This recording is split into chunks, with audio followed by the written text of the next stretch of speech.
Today we celebrate St. Catherine of Siena, who was she? A third order Dominican. What does the third order mean? Well, in our Catholic faith, the first order is priests, second order would be nuns or sisters, and the third order would be lay people. So she was a peacemaker and counselor to the Pope, and single-handedly ended the Avignon exile of the successors of Peter in the 14th century. And guess what? She's also the co-patron of Italy and Europe. Where was she born? In Siena, on the Feast of the Annunciation, 1347. She was the 23rd child of Jacopo and Lapa Benincasa's 25 children. Her twin sister died in infancy. She exhibited an unusually independent character as a child and an exceptionally intense prayer life.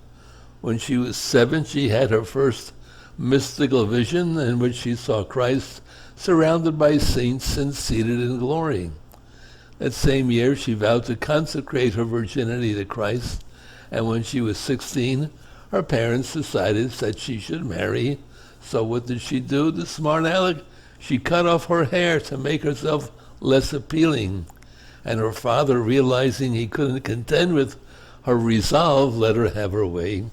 So she joined the Dominican tertiaries and lived a deep and solitary life of prayer and meditation for the next 3 years, during which she had constant mystical experiences, capped by the end of 3 years with an extraordinary union with God, granted to only a few mystics, known as the mystical marriage. She suffered many intense periods of desolation as well. She ended her solitude and began tending to the sick, poor, and marginalized, especially lepers.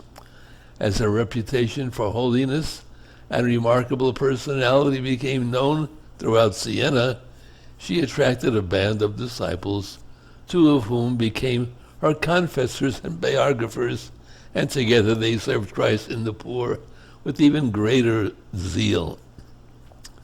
The Lord called her to a more public life while she was still in her 20s, and she established correspondences with many influential figures, advising and admonishing them and exhorting them to holiness, including the Pope himself. Great political acts of which are attributed to her include achieving peace between the Holy See and Florence, who were at war, to convince the Pope to return from his Avignon exile, which he did in 1376, and to heal the great schism between the followers of the legitimate Pope Urban VI and those who opposed him. Her dialogues, one of the classics of Italian literature, are the record of her mystical visions, which she dictated in a state of mystical ecstasy.